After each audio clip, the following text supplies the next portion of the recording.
Okay. Okay. Can everyone see that now?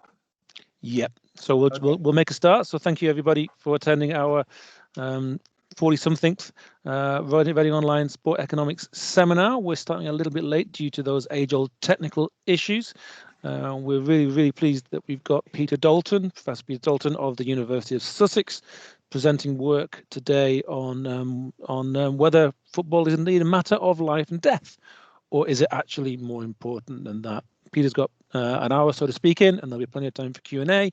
You can put questions in the chat, or if Peter's willing, you can raise your hand and interrupt him. But Peter, please do go ahead with your talk. Okay, super. Thanks very much, James, for the invite. I've recently had the privilege of being able to work with James and his colleague Carl at Reading, and it's been a very interesting experience. I've learned a lot more about football. Like many of you, football is my huge passion in life, and it's a pleasure to be able to talk about this work. It's joint work with George McCurran, who's the architect of the app and who's the technical whiz. He would be the first, if he's not online. I think he's teaching today. If he's not online, he would be the first to admit that he's not a football enthusiast. So the football is me, and the football questions is me. The technical whiz questions is George. Okay. All right. So you may remember that quote as being actually something quite famous. Is football a matter of life or death, or is it more important than that? It actually comes from Bill Shankly, whose full quote was, "Someone said to me, to you, football is a matter of life and death." And I said, this is Bill Shankly talking, "Listen, it's more important than that." The other quote I like is Nick Hornby. I mean, I guess you've all read Fever Pitch. The natural state of the football fan is bitter disappointment, no matter what the score. Many of you will empathize with that, and some more than others. Whenever you talk to other football fans, it sometimes becomes a competition as to who's been the most unfortunate, who's been the most miserable. And sometimes when you talk to certain fans, like Tottenham fans or whatever, you say you can really not empathize with them moaning about the state of their team at all. So okay, right. So hopefully this will work. Let's see if it does. Can you hear that? Sorry, can't hear it, Peter. Can't hear it. Okay. Well, that saves some time. This, I'll tell you what it was. This was the One Show, which is a primetime TV slot at about 6 o'clock on a weekday, where in actual fact they got hold of this story about this paper, and there's a particular journalist who, if you caught some of the pre-chat to this, I'm a Newcastle United fan, and this journalist is a Sunderland fan.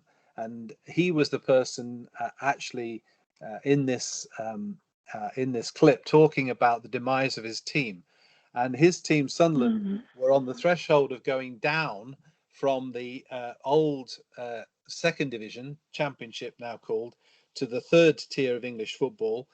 So this was a couple of seasons ago, and it was him talking about my paper.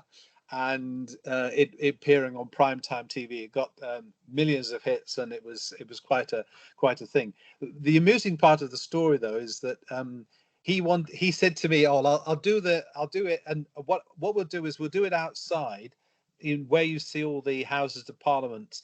There's a green outside where the Rodin statue is."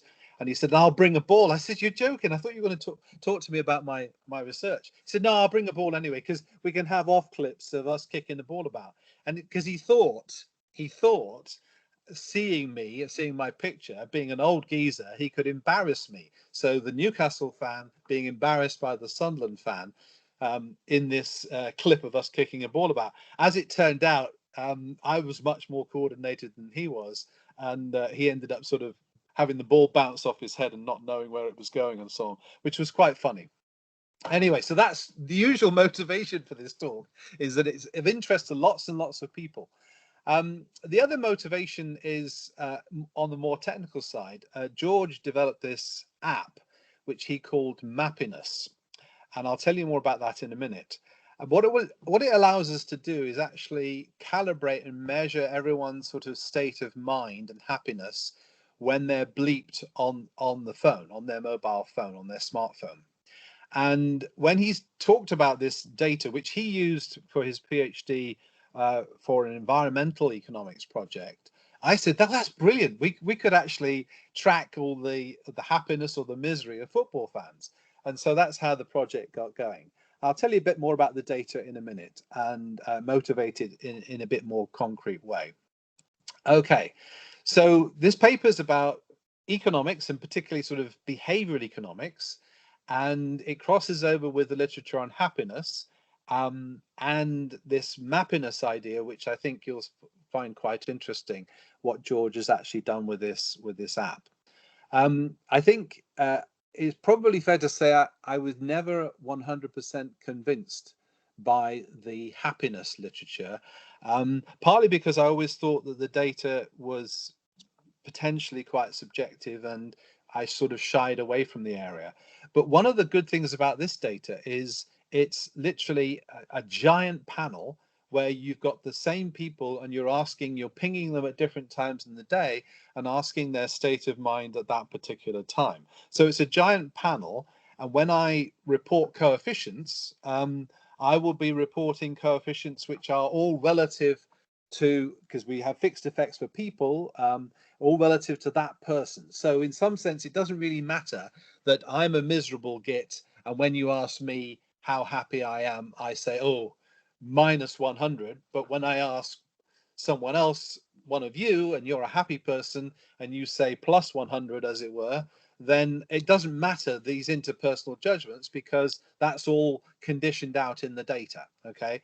So you mustn't think of the sort of conventional criticism of the happiness literature, oh, it's all subjective and everyone's different and what can we tell from it, which would have been my I mean, no disrespect to Richard Layard and all the others that have worked on this, but I had some deep suspicions about some of the literature, but I don't have it in this particular data, and I'll explain why.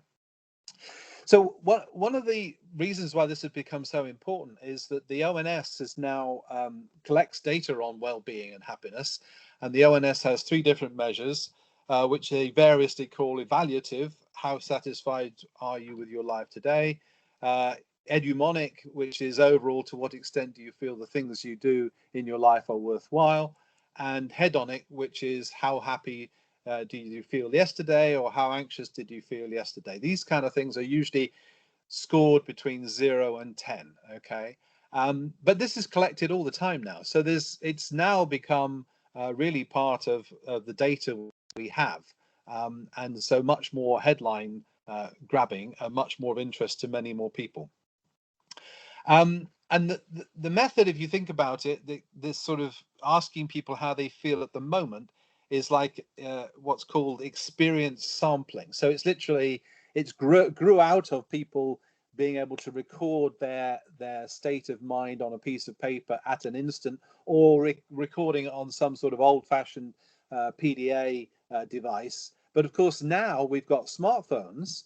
You can do this repeatedly with people at different times in the day, under different circumstances, and you can collect the qualifying information of who they're with and where they are at the same time. And I'll show you exactly what we do. Okay, so this experience sampling method is really quite an advantage because there's potentially less scope for recall bias because you're asking for accurate, detailed information right at the moment. If you like a sort of a hedonimeter of judging people how they are now, and it has a great advantage, as I've already said, of being panel data. So you can have fixed effects models with with in-person variation, and this really gives us huge advantages. Okay, and you can potentially control for all sorts of other kinds of characteristics, and you don't need to worry so much if it's panel data about with the same people about unobserved individual level characteristics.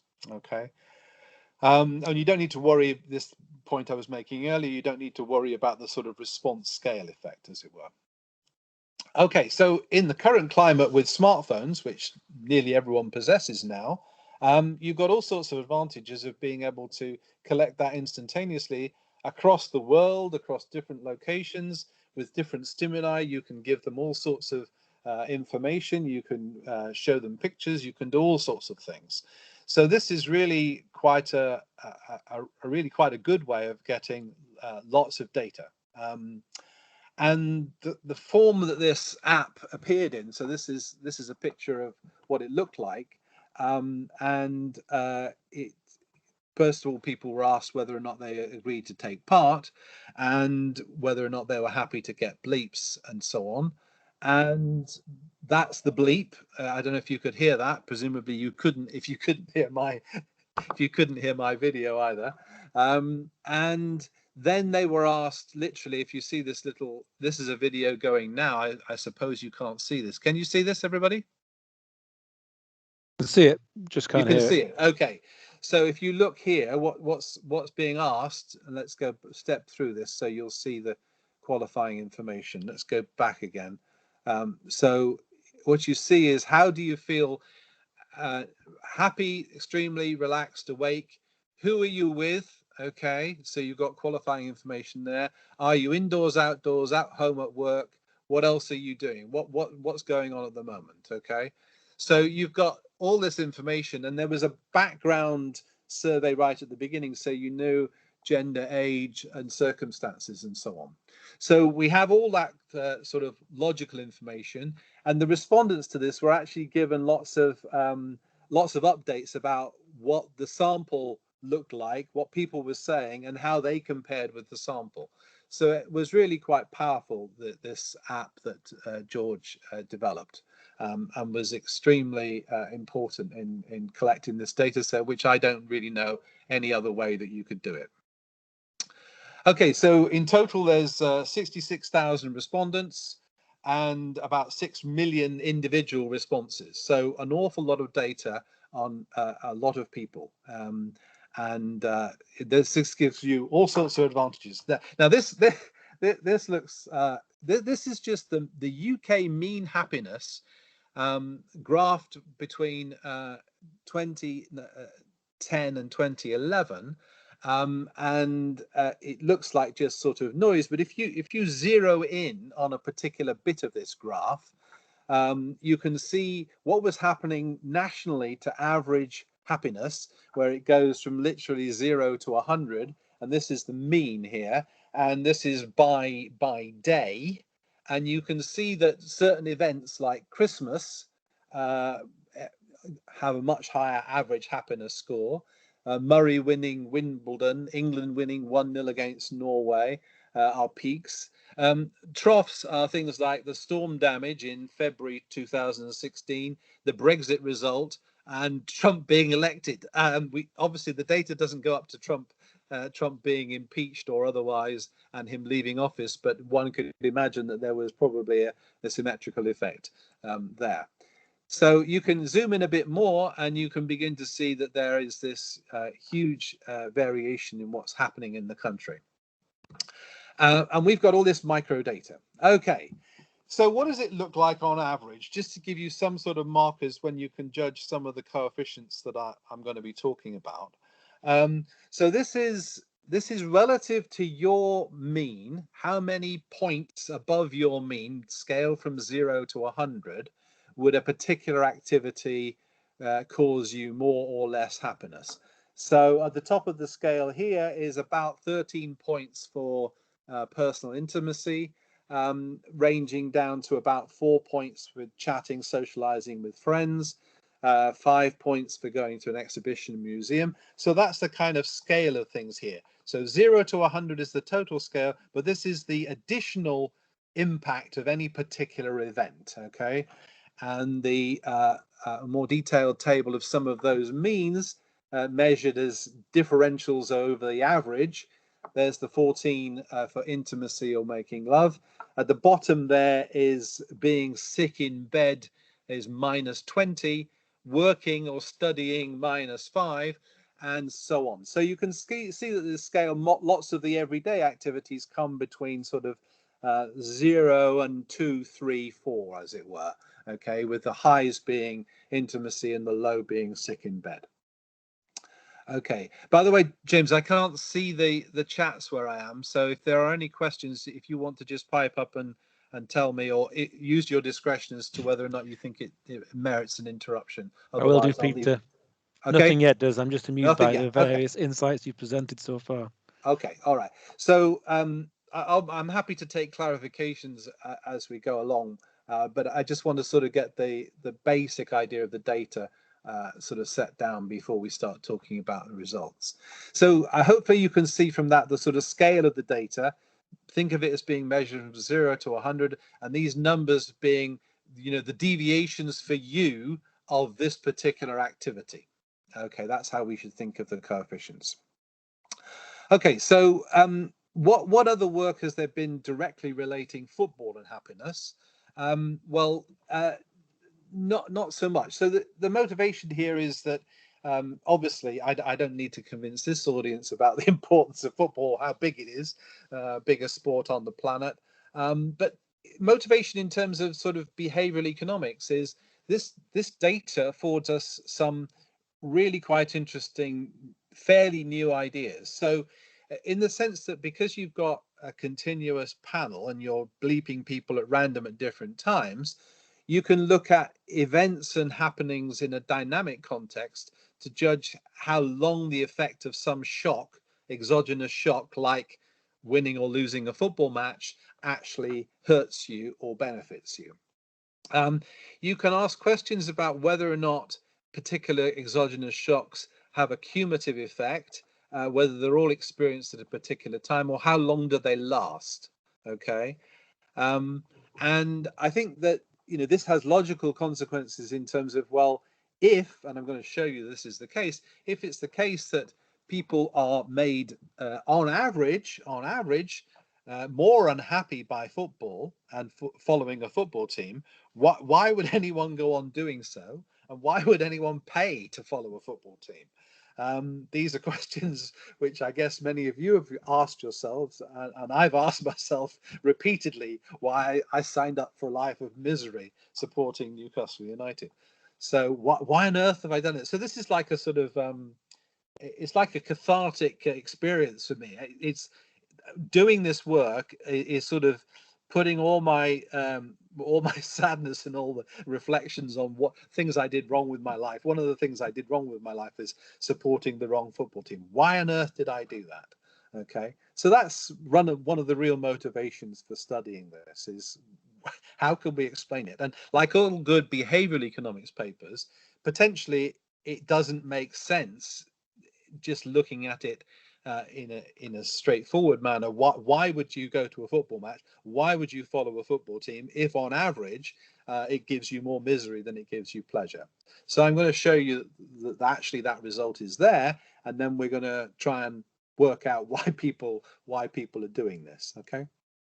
Okay, so there's a few peripheral papers in the literature, but one paper which I think is most directly relevant here is a paper by David Carl and Dahl, which is a paper about NFL football teams over the seasons 1995 to 2006, where they link adverse football NFL results with domestic violence. They don't have individual data. They have teams and they have the locations of those teams.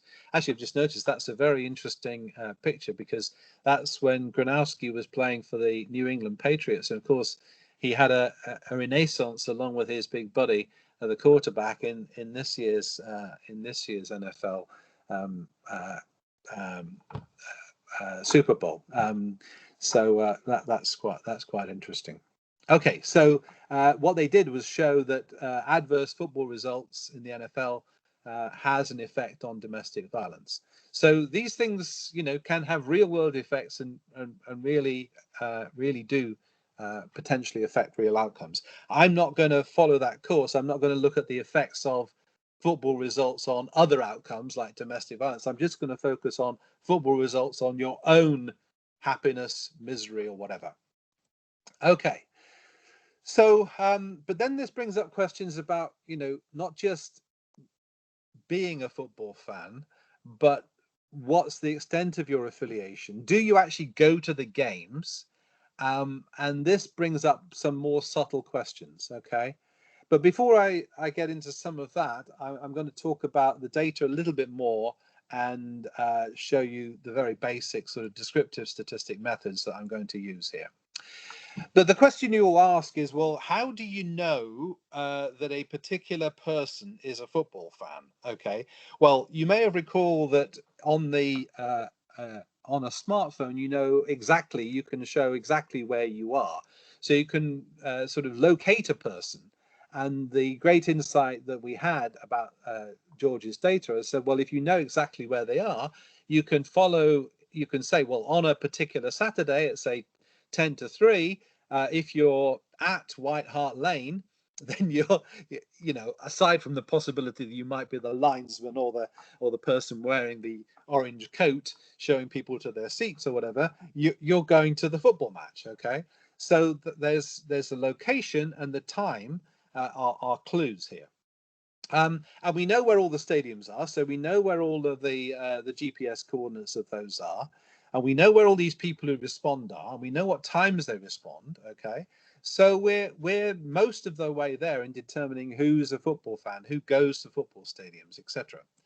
So what we did to identify football fans was to say, okay, if you said when you responded to a ping you're at a sporting event and you're outdoors and you're elsewhere in terms of not at work or at home and you're within 50 meters of a stadium, okay, then you are potentially a football fan, okay?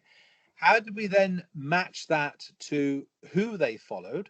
Well, we said that if they if they go to two matches, say Brighton and Hove Albion at home to Cardiff, and Brighton and Hove Albion away at Wolves, okay, then they follow Brighton, okay. We also identified people who go to a home game for a particular team, say Brighton at home. So we knew the time, location, place, and who was playing and so on from scraping the data. So that's how we identified who the fans were and what their teams were in relation to them. Okay, and then the rest of it is I guess something that many more of you are familiar with in terms of scraping data on all the matches and all the outcomes from these big databases. And again, that's something that George knows how to do. So he went to these big databases and scraped them. Obviously, there's all sorts of subtleties about, you know, how the team names are spelt and if there's errors in the dates or the names and so on. So he had to do quite a lot of Python code to work out how to rid ourselves of those kind of gremlins in the data. But he did that too. Okay, so we get the full set of results for each team for each season that we're looking at. We're looking at about 4 seasons in total. Okay, and merged all this data, scraped it and merged it with our happiness data from the usual sources. And obviously, I mean, those of you, I mean, I know quite a few of you are interested in the real subtleties of this data in terms of, you know, the number of red cards, yellow cards, the number of corners, who was booked, what, you know, whether the penalties were put to the right or the left of the goalkeeper and all that sort of thing. You could go on, as you know, you could go on for a long time looking at lots and lots of details. But and we did a bit. We've done a bit of that. I'm not going to talk so much about that today. Some of it was quite disappointing, and I'll allude to that in perhaps in questions. But what I want to do is stick to the main core results, which are very robust and very strong, rather than digressing into, you know, corners and yellow cards and stuff like that. Okay, but that data is all there, as you know. I'm focusing on the results and what that does to people's happiness. Okay, so what specific hypotheses have we? Well, first of all, logically, do football matches have an impact on fans' happiness or utility? Secondly, does that utility or happiness change dynamically as the match is first of all anticipated, then experienced, and by that I'm going to show you results during the games as well as before and afterwards. And then how long does that last after the game when it's reflected on in terms of results. Okay. Does being at the match, in terms of being at the stadium, imply a bigger impact than if you weren't? So remember that we've identified fans of teams by ever being at the match, but all the subsequent times that their team plays, they aren't necessarily at the stadium. We know if they are, but don't have to be at the stadium before we record their happiness. So does the times when they're at the stadium imply a bigger impact or not? And is it the case that loss aversion may be that explains some asymmetrical impacts, the kind of which I'm going to show you, or are there other important behavioral factors at play here? One other point we spent quite a bit of time on is looking at in the literature, in the behavioral literature, people are talking a lot about objective reference points.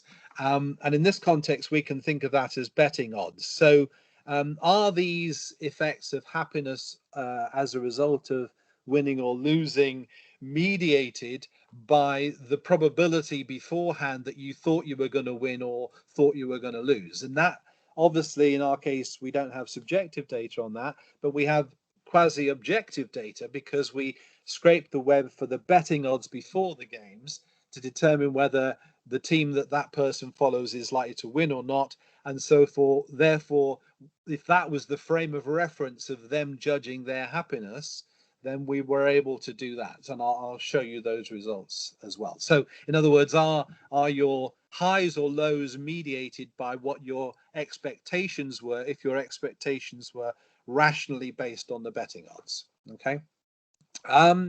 Okay, so hereafter what we do is just a giant big regression with all these happiness scores for each person for each time they're pinged, and condition on all of the stuff we know, which is habitat, weather conditions, temperature, daylight, rainfall, activity, what they're doing, where they are, who they're with, time of the day of the week, whether it's a holiday, numbers of previous responses, individual fixed effects, through the whole thing at it, as well as the things we're interested in, which is the outcomes of the games. Okay. So one of the things you may ask is, well, is it the case that there's any random selection bias associated with when they respond to these beeps? Remember that they are invited to respond, how happy are you, and all those other questions by a bleep on their phone. And one of the things that concerned me was if they were much less likely to actually respond during a game. So in this picture, the two pairs of grey lines are the first half and the second half of the game, and this is respectively responding. The green line is beeps responded to in less than 10 minutes, and the orange line is beeps responded to in less than an hour. And you can see that really there's not really a discernible pattern here about the match interrupting when people respond. And having been to lots of matches and seen lots of people on their phones, that doesn't necessarily surprise me. What I was concerned with here was that we might be potentially biasing the within game responses because people were less likely to respond if they were winning or losing or whatever. But that doesn't appear to be the case. And we can do some more robustness checks there, but that's something that I guess people at the outset might be worried about.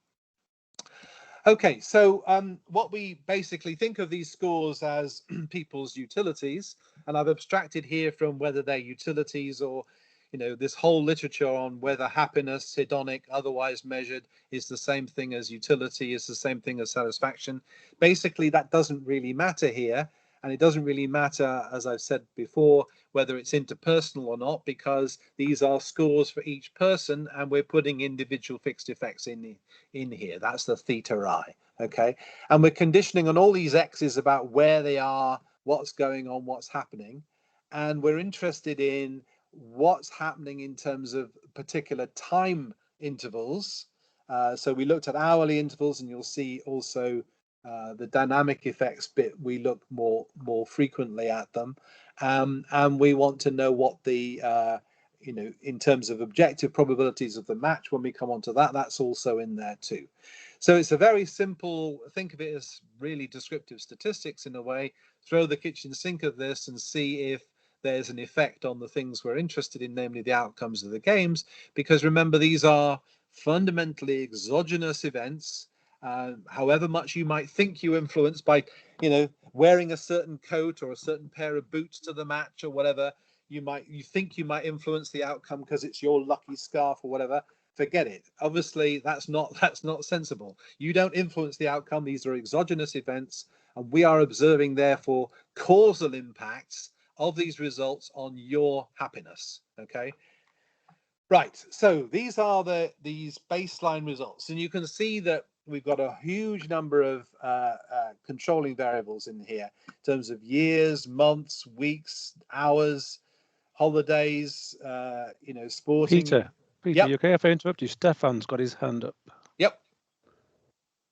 Hi, Peter. Sorry, I just wanted to clarify that last point. Surely fans do influence the outcome by their support of the team. So could you just clarify that point? Okay, yeah, that's a good point, Stefan. Yeah, that's something that we thought about, and at one point or another, we also included things like attendance, and I think James and Carl, and probably yourself would be better placed to tell me if there's measures of the variation in the home support relative to the total ground capacity size. But we tried some of that, and it didn't seem to matter too much. I mean, notwithstanding the stuff that James and Carl and Dominic and Alex and I have recently done, saying that the empty stadiums affect things. This is all in the period prior to COVID, so these are all with stadiums full of people. But I take your point, Stefan. I take your point.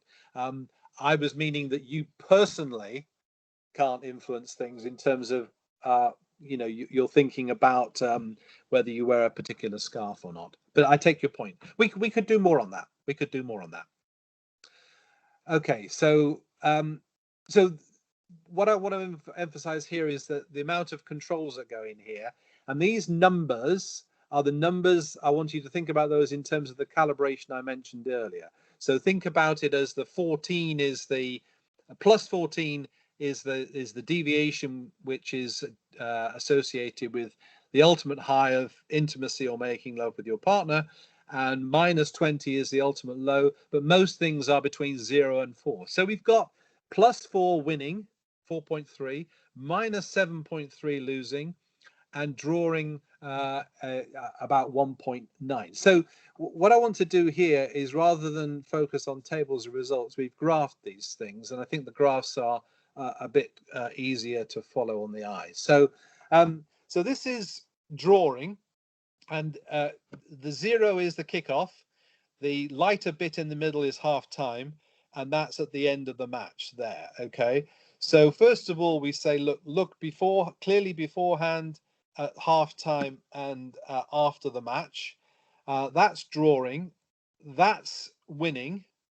Okay, these are all standard errors, by the way, the bars on things, and that's losing. And immediately your eye can see that the effect approximately of winning as being positive is half time about 4 and a bit, afterwards is a little under 4, and the negative effect of losing is around 8, 7 or 8. So we're talking about twice the negative effect of losing compared with the positive effect of winning in terms of these coefficients and these measurements. Okay, and I think that's really quite instructive, because it does pose the question I mooted at the beginning, which is, if we do observe these asymmetric sort of loss aversion type results, which is commonplace in the behavioral literature, why would then people go on going to football matches and go on supporting their football team? Okay, and remember here that the fans have been associated with being at a match, and we're following them all into the future, irrespective whether at the game or not. Okay, Peter, just to interrupt you there, on clarification, this is games that were lost. So, I mean, for example, the observations at half time, that's the team could have been ahead at that time. Or losing at half time, and then yeah. losing at full time. Yeah. Okay. Right. Okay, so that brings us on to the next point. So bearing in mind that these are all the people, whenever their team is playing, how much difference does it make if you're actually at the match? Okay. And you can see by some of these numbers, they are getting larger, but it's easier to follow that. And all the same controls are in there as in the past. So if we graph this and we graph it in terms of drawing, the blue line is drawing, but the continuous line is at the stadium and the dotted line is not at the stadium. Okay. So, and you'll notice that right at the beginning, before the match even starts, there's a high. And you know that most of you go, I'm sure. You'll identify that. That's the being in the pub beforehand with your mates or your girlfriend or your partner or your relatives, your son and daughter or whatever. That's the high beforehand. That's the winning. Okay, winning at the stadium is a lot higher than winning when you're not at the stadium. And that's the losing, which is much more negative when you're at the stadium. You can all identify that. I mean, that's the sheer hit you in the guts feeling of when you're actually there. I mean, when you're not there and you're following the score on your phone but when you're not there, you when you throw your phone in the bin when they've lost and you try and just do something else, play with the kids, forget about it. But if you're actually there, it just hits you in the guts like a lot more. I mean, you all know that feeling. Okay, so this is the data's telling us in big style that these effects are there, and they're bigger than the effects. The effects are bigger when you're actually witnessing it and actually at the stadium. Okay, so then the next question is, well, you've just shown us before half time and afterwards. What happens if you split it up into a longer period? How long do these effects last? And Peter, just to interrupt you again, sure. Dennis has got his hand up. Yep. This is really interesting, Peter. I do have a question about the starting point. Do you know,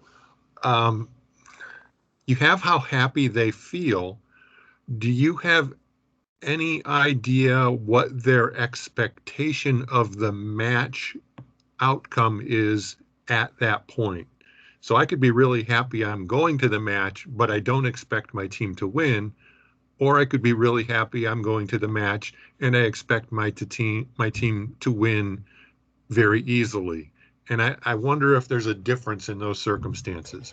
Well, I'm sure there is a difference. Unfortunately, we don't observe that. I mean, remember that you know I explained that George collected this data. Actually, it was his PhD, which was environmental economics, about how happy people feel in open spaces. So we didn't have the foresight to know that we were going to be able to potentially elicit people's views and maybe even ping those we identified more often if they were football fans. No, we don't have that data. I mean, I'll come on to a second. What we do have is we've literally scraped the web and merged this with the objective betting odds for each game prior to the game. So the best we can do, and I take your point that that's not the same thing as having a subjective individual's personal perception of what the likely outcome of the game is going to be. But I think you'll see in a minute when I show you those effects that this is getting quite close. To know what the betting odds are is a reasonable proxy of what the market says is the expectation of the result, and therefore presumably that's a proxy for how one might feel if you're a Man United fan always expecting to win and you're playing Wrexham in the cup, and then you lose. Is it correspondingly even more depressing or unhappy for you? The answer, of course, is yes. But I don't think it really matters here too much. It would be nice if we had it, but it doesn't matter too much that we don't have that person's individual subjective probabilities. We only have the objective probabilities. I'll show you those results in a second. But good question. Good question. Okay, so returning to where I am, what I wanted to do was split the time period up and see if we did that, if these things last any longer. And the same thing. This is the more time intervals, so during the match. So here we've got three observations before, one during the first half, one at half time, one during the second half, and then up to 5 hours afterwards. Okay, that's the drawing, that's the winning again, and that's the losing. Okay, and if you put them all on the same picture, you can see, your eye should be seeing that basically before the match, everyone starts at the sort of reference point of being pretty happy in anticipation of the upcoming game, irrespective of what you might feel subjectively about the likelihood of them winning is. And then these effects of winning are clear and positive, but they basically go to zero within about 3 hours or so. They're insignificantly different from zero. The losing, that effect lasts a bit longer, and it's still a negative effect at over 5 hours after the kickoff. So speaking personally, my negative effect goes on more than 5 hours. It's more like 2 days with me.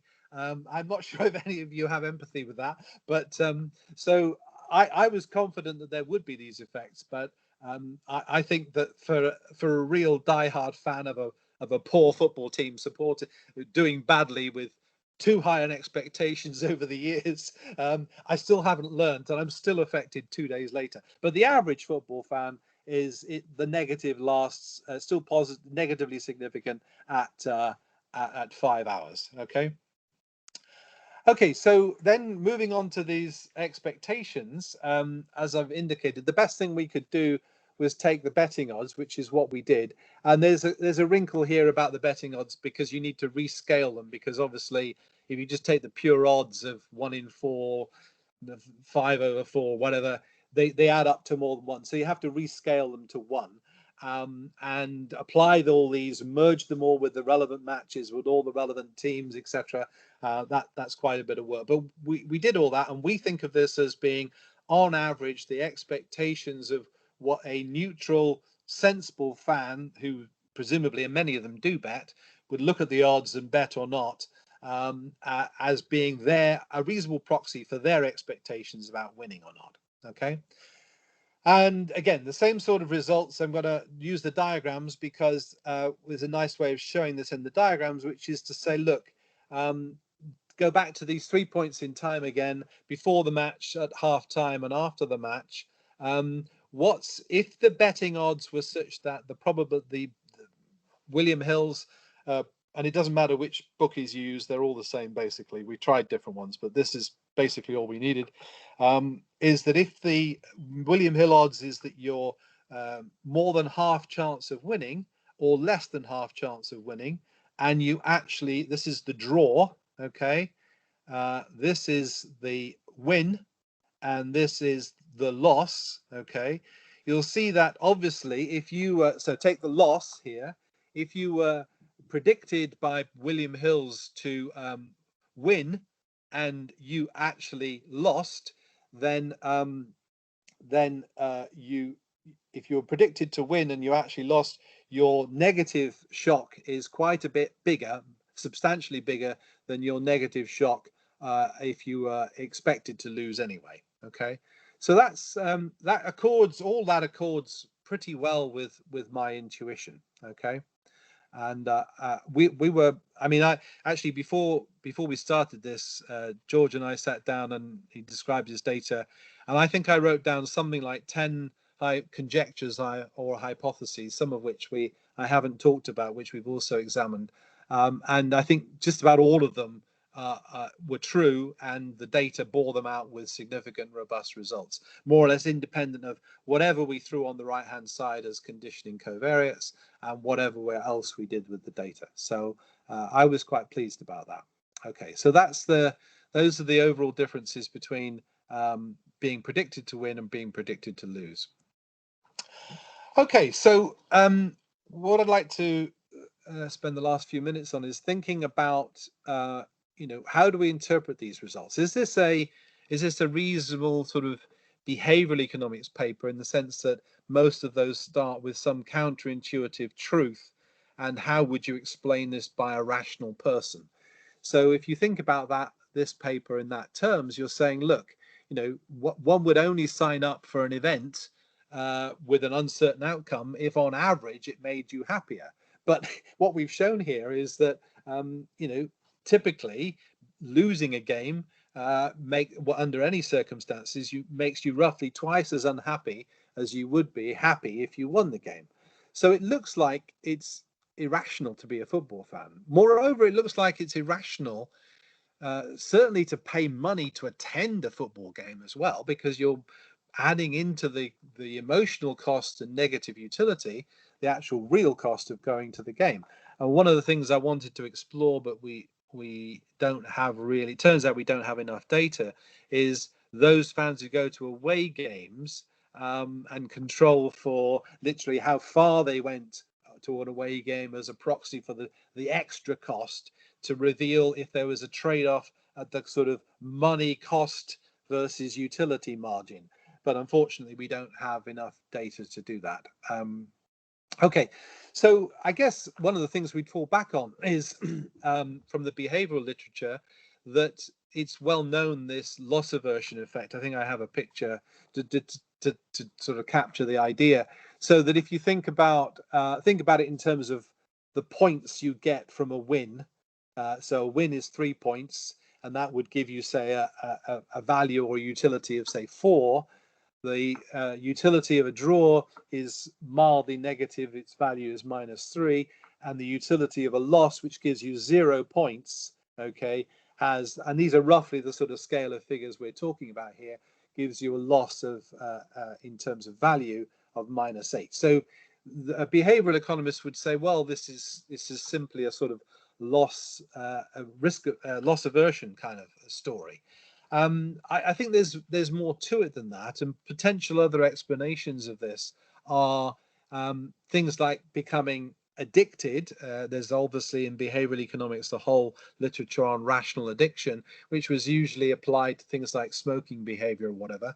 But you could possibly think of sports fans being rationally addicted. And speaking personally as someone whose football team was actually cited in my divorce case as one of the reasons why I got divorced, is his addiction to Newcastle United.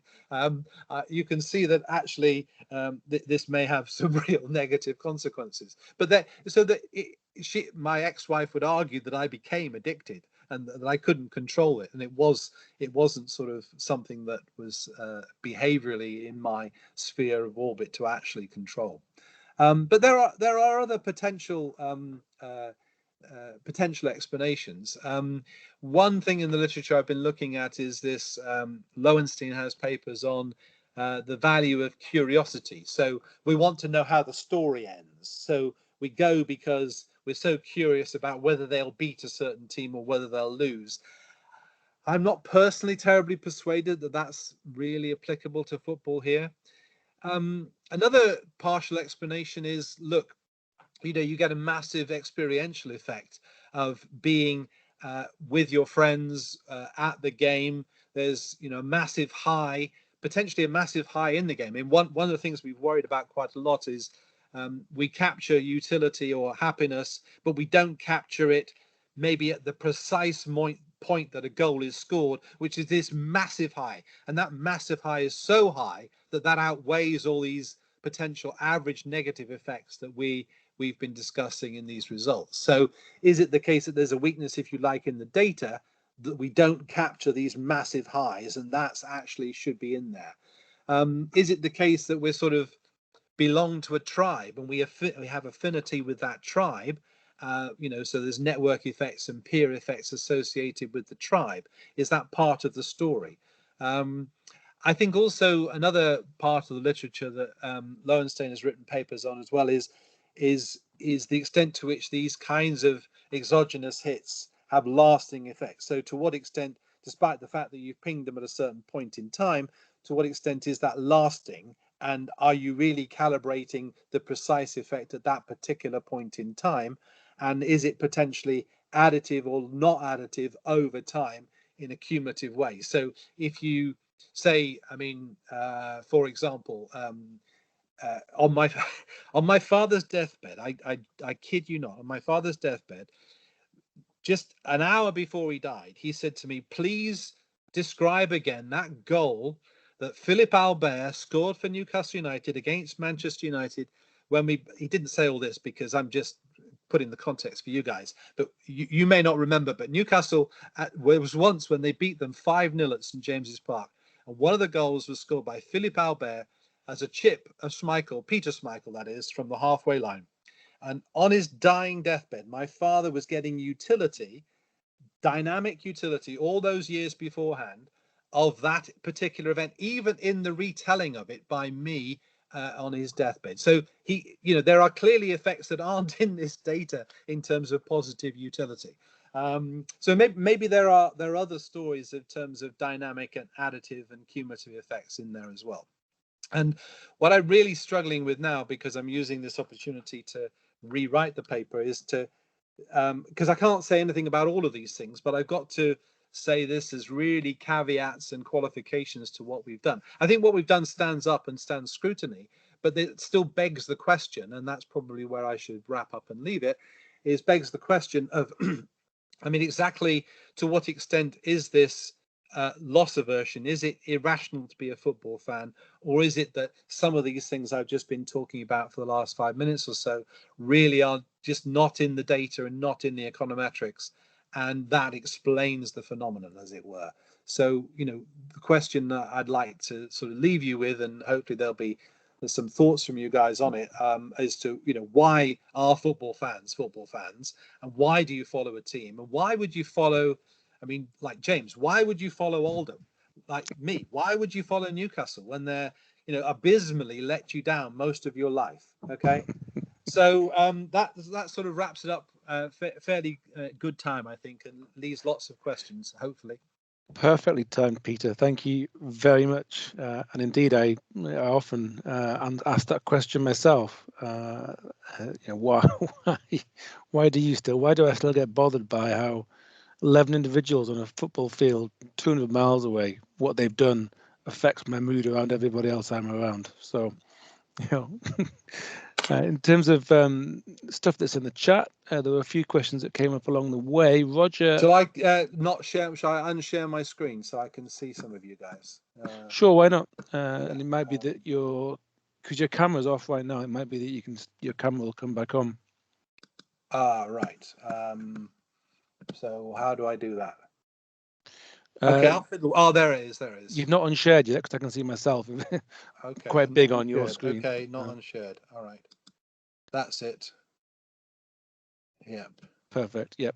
Okay, so you've got. Let's say first of all, Roger asked in the chat, did you think about collecting in relation to the England football team? So I guess to Wembley. Yes, actually, that's something that, I mean, there's several other potential pieces of work that can be done here. One thing I should say is we didn't focus on any other sporting event. I mean, we could have done England. One thing I had a student do was, because this data was collected over the 2012 Olympics, and we scraped the web for all of the events. So like Mo Farah winning double gold and stuff like that. And there were clear effects. Although there weren't, interestingly, and what we tried to do there was there weren't high effects for things like the rowers and the yachtsmen and stuff, because actually they're just, in terms of numbers of people who follow those sports, they're nowhere near as popular. But there were clear effects for Mo Farah and several other things. And one of the things we got to do with that was to look at the money that the Sports Council puts into these different sports. And clearly there weren't what you should do really is put the money in according to where national happiness was greatest, and it wasn't. So that's potentially quite controversial. So we have an embryonic paper on the Olympics, but we haven't done the England games, but we could. Okay, Anna asks, is this happiness looking at the average fan experience at an average game, or does it take into account previous losses, winning streaks, time of the football season? Okay, we toyed with those, and we did some of the work on that to see whether or not I was particularly concerned with whether or not a game was approaching the end of the season and there was likelihood of relegation and so on. And I think that all that does is amplify some of the effects. But as a football fan, there's so many things you could do that I just think I wanted. I mean, what we wanted to do was just try and sell this as a fairly straightforward behavioural economics paper, and so that's why we focused on the kind of things I talked about in the last few minutes, really. Yeah. But we can do a lot more of that. I think related, Peter Rogers come back and said the crucial measure for many fans is the outcome of the season rather than the individual match. This may account for fans putting up with average losses. Big moments are transcendental. Yes. No, that's true. That's true. So what would that imply about the estimation, that we only look at the end of season effects, as it were? I mean, yeah, I'm just thinking that, my experience at the moment of watching Oldham play is tempered by the fact that every loss means there's an even tinier chance they make the playoffs. And that then means that's entire extra season gone, in terms of individual interest, excitement, etc. So that must matter to some extent. So if you're still in the playoff reckoning, as Rogers Reading Football Club are at the moment, I guess he's got a different way of appreciating maybe the tension with each of the matches. Presumably it's going to affect your pre-match and your post-match. I guess perhaps it's going to be more amplified if you're in the reckoning. Yes. So I guess we could look at just like the closing weeks of the season for these people and see what that did actually. Yeah, I mean we've talked about that, and we've talked about a number of other ideas like I mean, one of the things that bothers me is is there a Schadenfreude effect in terms of I get because I personally get pleasure from obviously Newcastle winning, but I also get pleasure from Sunderland losing. Now, is that just me being mean, or is it commonplace? And there were some effects there. So, but I think we wanted to focus this, but because it's already sort of too long, as it were. And I think if we digress into other things, I mean, one of the other things that bothered me was also, some towns. I mean, in some ways, you see, I think this is an understatement of the potential overall effects, because remember that we're only designating a fan as being someone who's ever attended a game. All right. So irrespective of when the other games are played and whether they're there or not, they're only designated a fan if they've actually been to a game. Now, clearly, lots of other people, especially in what I call one-team towns. I mean, I can tell you, I mean, for sure, in Oldham or in Newcastle, because one-team town, if the team loses, irrespective of whether you're a fan and whether you've ever been to the match or not, the whole town is down. I mean, it's palpable. People in the shops, people in the pubs, everyone's down. So, in terms of the overall effects of happiness, it's wider than just those people who've ever been to a match. So in some sense, I think, I wanted to take everybody in the data who lives in a one-team town. Can you still denote effects on people who haven't even ever been to a match if they live in a one-team town, and you clearly identify them as someone who wouldn't have a split? I mean, you can't do it for Liverpool because you don't know whether they're an Everton fan or a Liverpool fan, but you can do it for Oldham and Newcastle. On identification, Peter, you showed a graphic. I'm just jumping in before there's some hands that are up. Because I'm wondering whether I'd have been identified as an Oldham fan, because at that time period, or it's still the same now, I'd have only gone to away games. I wouldn't have gone to a home game. Yeah, if you've been to any two games involving the team, then you would be a fan. Or if you've been to a home game, you are a fan of that team. So, I mean, we messed around with that, but that doesn't seem to change the results. In fact, if we make it more restricted, they only get stronger, as it were. Yeah. So I also might get picked up as a Reading fan as well, because I've been to a few of their games over the years. Yes. Oh, that's a good point. Keen to get guys up. I don't know what the ordering was in terms of when hands went up, but I'm going to go to Johan first. Thanks, Peter. Really enjoyed that. Just with the Philly Albert chip, I think it was only 25 yards, not the halfway line, which actually probably makes it more audacious, if anything. If my memory serves me right on that one. It was the fact it was Schmeichel, right? Exactly. Such a tall goalkeeper, and chip from there is remarkable. Yeah.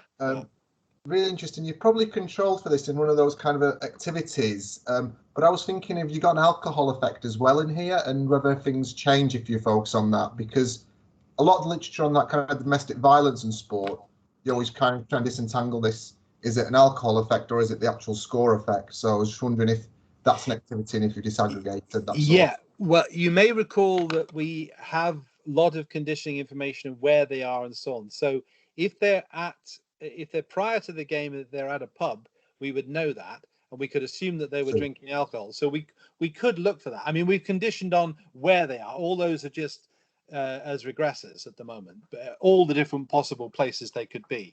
But we haven't looked for an effect of alcohol. But you're right. So that might heighten the emotions. Yeah. Okay, super. Thank you. Yeah. Then Ian Gregory Smith.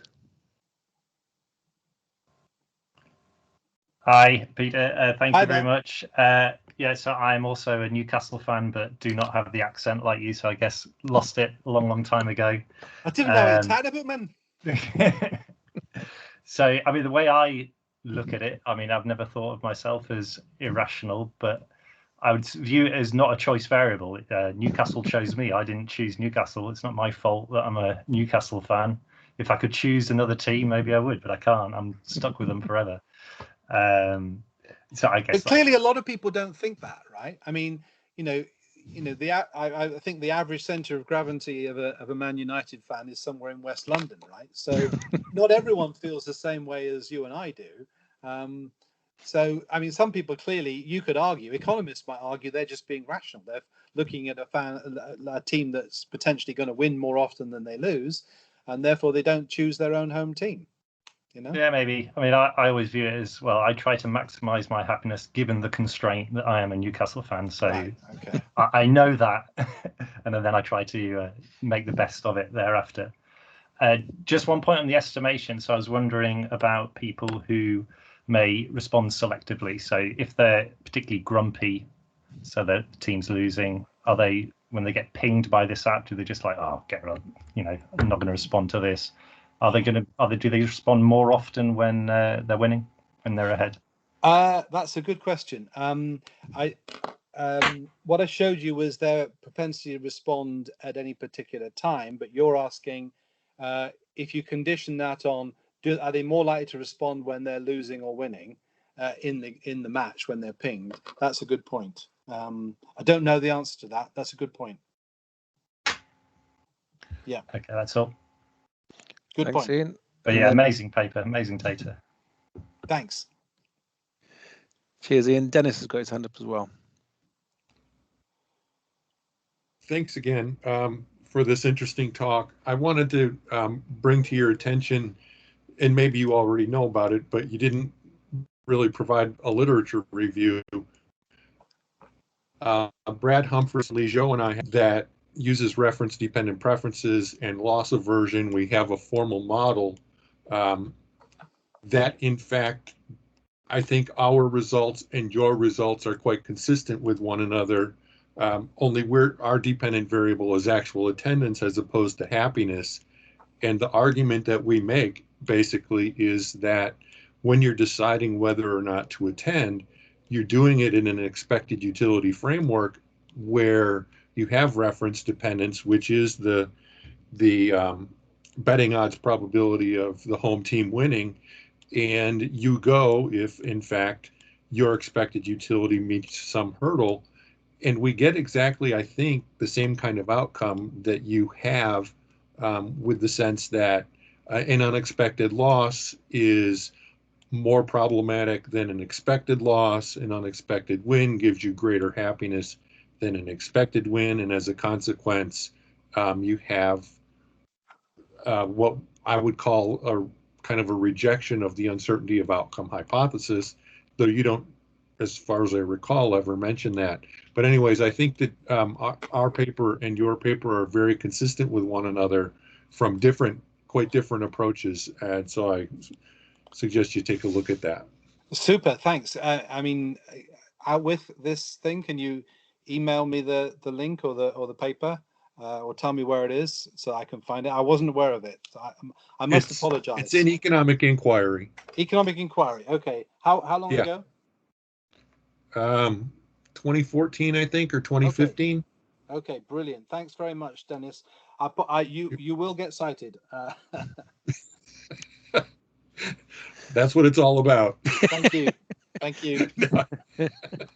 In the chat, Peter Grooves has put that there's another paper, Emotional Judges and Unlucky Juveniles in AEJ Applied Economics, which I've looked at. It's by some Ozkan Eren and Nachi Mokan from 2018. So you might want to check that one out as well. Yeah. Brian asks, how random do you think the shocks are? Is it reasonable to think of fans as randomly assigned to teams?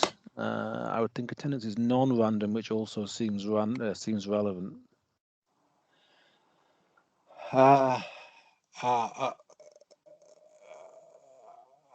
Okay, so I mean that's arguing, I guess, that the observations which relate to being at the match are qualitatively different from those when you're not at the match. I.e., if you're making a decision, as Dennis was just saying, if you're making a decision about attend, say you are a fan and you're deciding whether to go or not, you know, it may well be that I've got a nice anecdote. So I used to have 2 season tickets, and this is germane to the story. I used to have 2 season tickets, and so I had a son and daughter, and they obviously both wanted to go. And I had a hell of a job because I could only take one of them. They weren't old enough to go by themselves. I had to take one of them. So it was always at the beginning of the season, how do you allocate the tickets to the daughter or the son? And fortunately, my son was a proper football fan, liked football, and wanted to see some of the biggest stars in the game. So irrespective of the likelihood of us winning, wanted to see, Cantona or whatever play, whereas my daughter got huge utility out of watching Newcastle win. So there was a convenient allocation of the games to my son and my daughter, because my daughter preferred to see the games where we were going to win, and my son preferred usually to see the biggest stars in the game, as well as watching Newcastle United. So this is germane to, how do you figure on which matches you're going to go to? If your utility is about them winning, then you probably pick different games to go to than if you just wanted to experience things. So yeah, I think that's but that's sort of saying in the data we shouldn't be treating the event as being independent of whether you've gone or not. You should treat those as 2 separate things. Yeah. I think. It's a good point. It's a good point. Yeah. Sarah Jewell asks, are there any selection effects to who might use the app? Your video was about an iPhone user. Does the app exist on Android as well? I think it worked on any smartphone, but you could say, well, yes.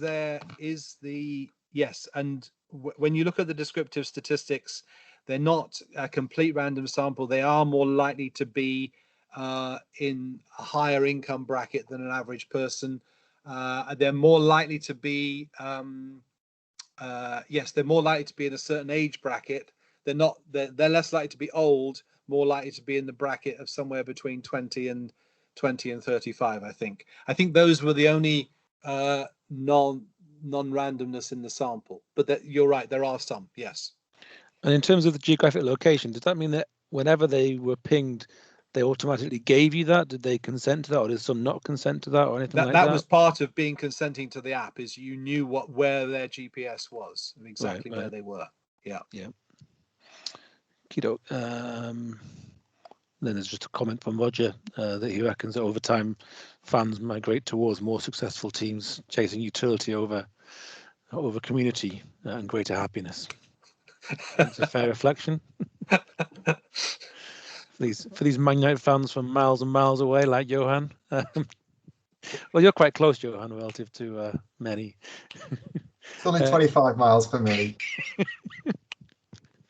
Any more? Dennis still got his hand up. I don't know if that's a further question, Dennis, or is that just a hand from earlier?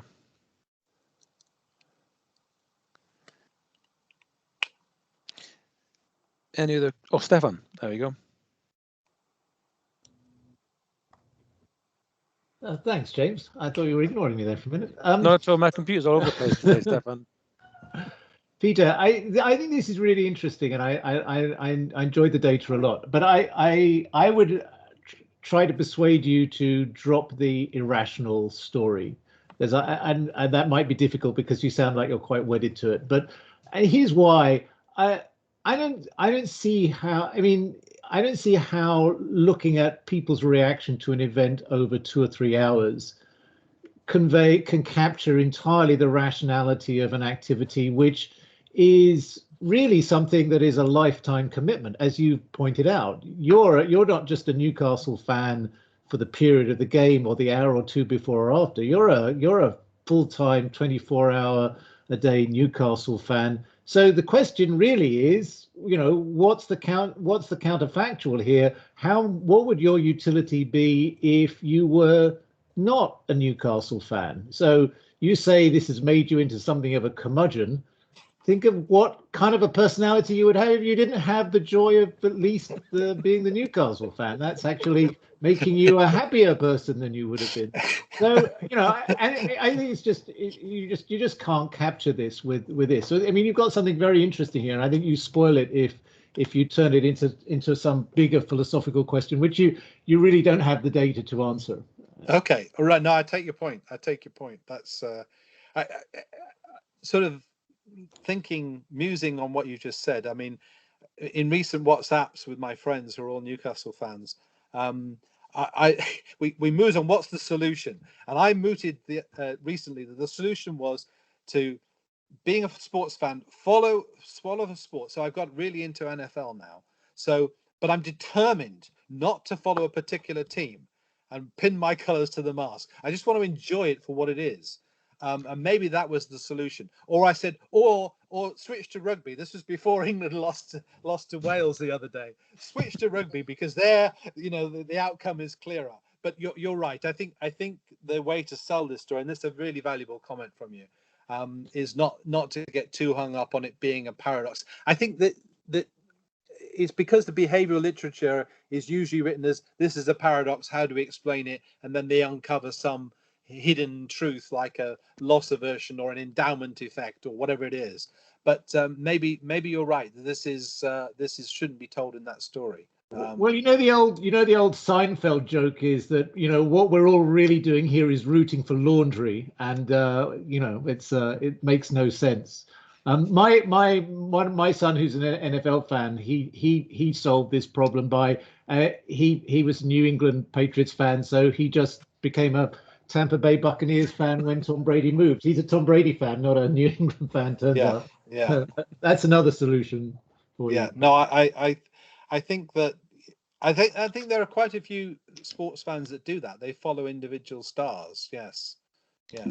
No, I think that's a really valuable insight, actually, Stefan. That's a valuable story. I think that then, if you think about it, then it comes back to one of the previous comments, which was, I had no choice in this. So in some sense, if you're born in a particular area, if you want to have friends and you want to be socially acceptable, you don't really have a choice about who you follow, because that's part of coming from where you come from.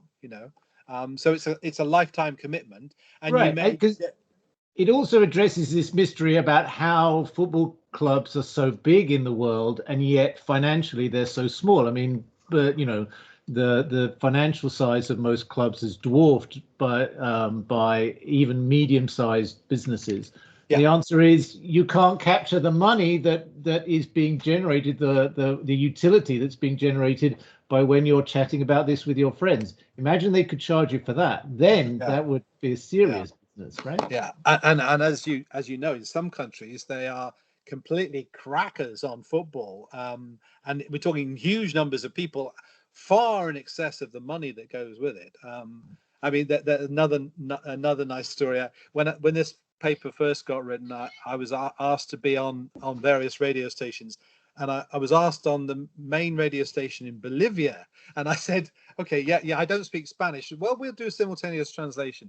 And you do the usual thing. You sign up and you have a little chat with the producer before you go live. And just as we're about to go live, the producer said to me, she said, "Oh yes, we typically have a tune-in audience of 2 million, but we're expecting more tonight because it's about football. 2 million people live, you know."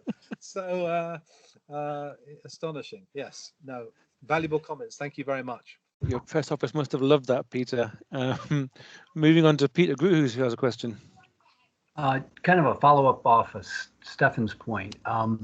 It seems to me that we're making a distinction between kind of transitive effects and permanent effects. It might be a good way to kind of frame it. I grew up a Detroit Lions fan. They're always bad, but I see myself getting positive utility from them. I still get negative utility when they lose, but it's more of a transitive. And so I wonder if that might be a good way to frame it in some senses, that you're measuring from the mean. You don't know what actually goes into the mean. Yes.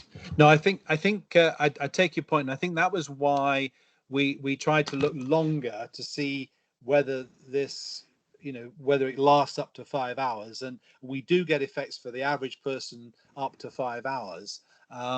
But you know, I think what this also tells me is that I'm not representative by being still. I mean, honestly, absolutely hand on heart, it takes me 2 to 3 days to get over Newcastle losing. I mean, it's that bad for me. But you're right. For most people, it's much more transitory. They can sort of cast it off and just forget about it. But I can't. So yeah, no, that's a good point. Good point. Thanks. Thanks, Peter and Stefan. Anna has in the comments, if you're going to be very specific about happiness effects and only on games that are clearly win-lose from the outset, you look at the difference between fans who attend every match and ones who only go to a few, e.g. bigger games. And if so, did you find much difference in the results? That's another good point. We did do a little bit of work on the people that were much more committed, yes. But we thought that was a bit of a digression to the paper. I mean, I think the problem here is that, and this is why, I mean, some of you might have seen an earlier version of this. We've revised it and done a lot more work on it since, and the data's much bigger now. But the earliest version of this is some 3 years old, because there's so many things we could do, and especially if you're a sports fan, there's so many things you could look at the effects of, that we sort of got waylaid and sidetracked. And I think what we need to do is to sort of focus it on as an economic story and try and sell it and get it published. But you're right, potentially the ones who attended more, I think at one point we put it in as a regressor, and it didn't change the overall effects I was showing you, which is really the point of the paper. So, but that's a good point. Yeah. Yep. Okay, any chance for one last question if anyone wants to? I can see both Peter and Stefan's hands still up. That could be my computer. But if anyone does have a question they want to ask. Yeah, my hand's down.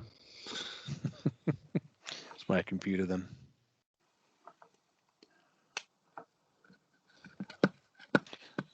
Anna asks if people leaving early impacted the location data. Beating the crowd. As in, we can see you sneaking out. We can see you sneaking out. That drives you nuts, doesn't it? Especially if you're in the middle of a row and there's people always coming past you because they want to get their bus home. You came to watch the football match, for God's sakes. Why are you leaving early? You know. Yeah, we don't have frequent enough pings to do that. I mean, because remember, we've got an awful lot of data, but we only have a certain number of people who are football fans. So if we cut the data that finely, I don't think we'd have enough observations. But it's a good point. It's another good point. And one thing that sprung to my mind, actually, Peter, looking at the Google Maps image you showed, was that obviously you're covering a huge number of clubs. Do you have enough observations to be able to tell which fans are the most miserable and which fans are the most optimistic? Yes, we have enough on the key Premier League teams to do that. But again, it's something that I shied short of because it's something that I'm interested in and you would be interested in, but I'm not sure an economics journal would be. So yeah, we can do that. Yeah, but in some sense, I think, you know, if you I mean, I think a better measure of that. Well, no, it'd be interesting to see whether, if you do it in a conventional way of saying, look at all the success or lack of success you've had, look at all the support you've had. So who has the right to be most miserable? To see whether that's tallied with the data we have. That would be the thing to do. Yeah, no, that I can. I mean, you know, I know you guys have PhD students who work with you. I mean, potentially there's all sorts of things that could be done, but as you know, the name of our game is, well, publishing in the highest journals we can, and so I think we would like to try and stick to the core economics things rather than the sort of sports or particularly football focused things, you know. Yeah, absolutely.